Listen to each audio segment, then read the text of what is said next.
Hello, souls. Once again, my heart is going to be here with you today. Welcome to Interlibrary Alignment, a space for you as the author and librarian of your life, a place where you can explore the stacks of your soul, revise your stories, and rediscover your light. I am Rachel Golden, the magical and luminous voice behind this space. If you joined me for the very first episode, you'll recall that I introduced the idea of our inner libraries, which are essentially shelves of stories, memories, and beliefs that we carry within us. Some volumes are joyful, some are painful, and some are tucked away so deep we hardly know they're there. In this second episode today, we're just continuing our journey inward. And to go inward, we first have to notice what keeps us looking outward. We need to pause and see where we've been checking out books from the blame collection. Because as long as we keep rereading those old volumes, it's nearly impossible to do the deeper work of healing, revising, and reshelving our stories. So today, this is where we start with the familiar books of blame. Let's be honest. Blaming is easy. It feels natural. Something goes wrong, and we immediately look for the outside cause. If only my boss weren't so difficult. If only my childhood had been different.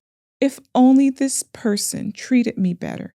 If only they hadn't done this to me or that.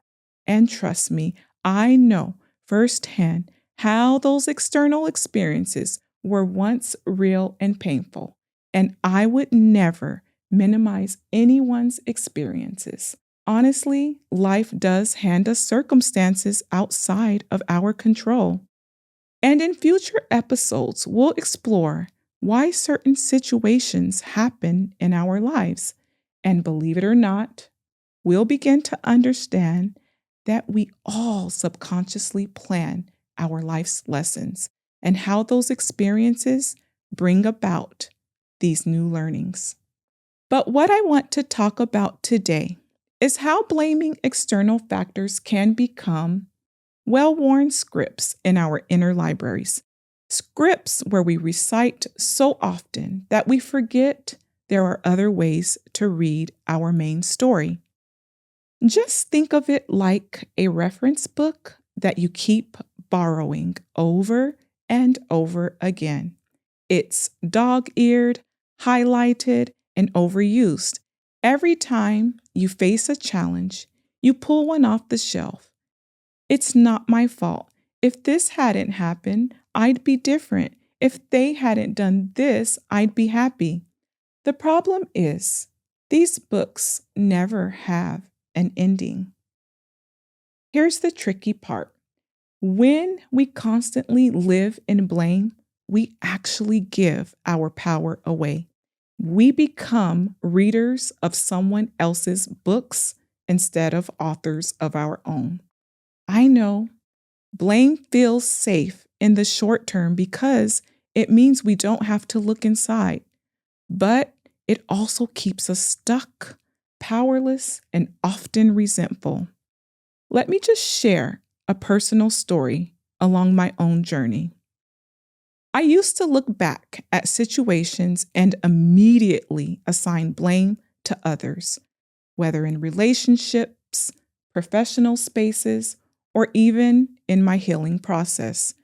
If I felt uncomfortable, my first instinct was to blame the environment, the person, or the system around me. But over time, I realized that while some of those factors seemed real, my constant externalization of the story was preventing me from seeing the deeper truth. I was actually cataloging myself as a passive afterthought in the stacks of my life, instead of stepping up as the main author. And let me go more into detail. One of the clearest times I kept checking out the blame book was when I turned to astrology after getting my heart broken for the umpteenth time. I was vulnerable, searching for answers, and I actually found this astrologer online and booked a reading. In that first session, he told me things about my love life that were eerily, like freakishly accurate. He even named some of the drawbacks I carried into relationships. So, over the next 10 months, we compromised our professional relationship because, admittedly so, we fell for each other and we were mutually attracted. And then one day, out of nowhere, he ghosted me. No explanation, no closure. I felt duped. I kept telling myself he used his authority. He knew my weaknesses. He took my personal information and turned it against me. He repeated the same very patterns I'd already lived through with other men. That was the only book I wanted to read, the blame book. And that blame book led me to therapy. I wanted to know why he did this to me. I even said to my therapist, see, he used my personal information against me. But to my surprise, my therapist shook her head and gently said, that's not the real issue. It's deeper. At the time, it was my first day in therapy with my therapist.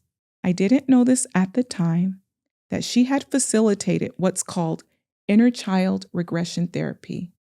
And it was in that first session I got to the root of what I was experiencing. And shockingly, that rejection wasn't actually about the astrologer. It had nothing to do with him. What happened is it reopened a story I had shelved long ago. It was that story, that familiar story that happened when I was 6 years old, and I was taken unexpectedly from my mom by the police. It was the same abandonment that would never go away. It was just buried on the back shelves of my library. Being ghosted simply pulled it back into circulation. Now, I know at the surface level, and I know what everyone's thinking, we immediately rush to judge someone whom we feel has wronged us. But as you continue to heal and learn along your journey, you'll discover, just as I did, there is no such thing as an absolute wrong or right. It's all relative, all a matter of perspective. And I'll explain this concept in future episodes. But for now, I'll go into how do we stay in our power? How do we stop rereading the same ending of the blame book? How do we reshape it into something new? In hypnotherapy, we say we flip it. We reframe what's really happening in our libraries. So ask yourself, just take a moment. Where am I placing the blame? Is it a person? Other people?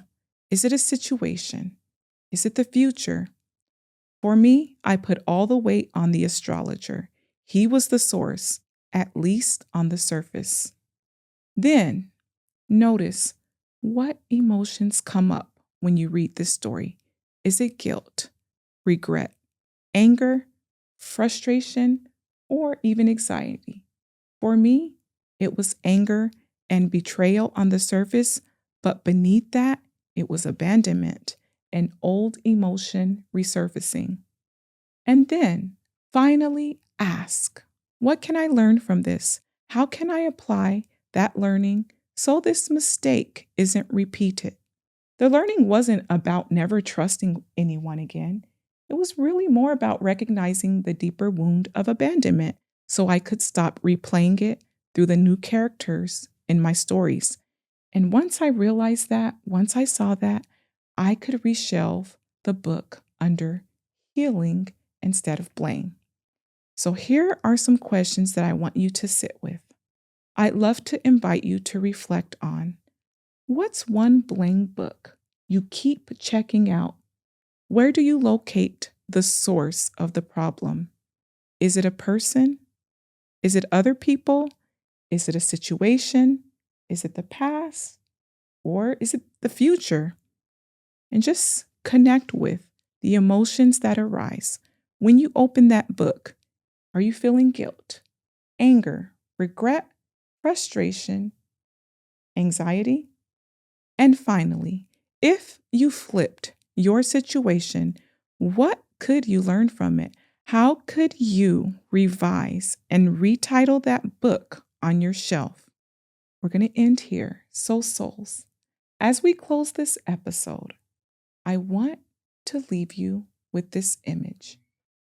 You're walking through your inner library. You see the section labeled blame. The shelves are heavy, crowded, and dusty, but you don't have to keep reading those books forever. Just take one off the shelf, flip it by revising and reframing it, then reshelve and align it on the shelf under a new title. Maybe it becomes resilience. Maybe it becomes self awareness. Maybe it becomes power restored. Once again, thank you for joining me on Inner Library Alignment, where we go inward. And today we are beginning the process of weeding the blame collection. In the episodes ahead, I'll continue to share stories, insights, and golden reflections, each one crafted to help you curate your shelves into a living archive of healing, wisdom, and wholeness. And remember, dear soul, you are both the author and the librarian of your soul's library. You hold the pen, the catalog, and the light that illuminates every chapter. No matter what's written, you always have the power to revise, reshelve, and align. If this message resonates, please do share it with someone who's ready to align and subscribe so you can keep redefining your inner library. Until next time, keep aligning your books, your stories, one page, one chapter, and one golden truth at a time.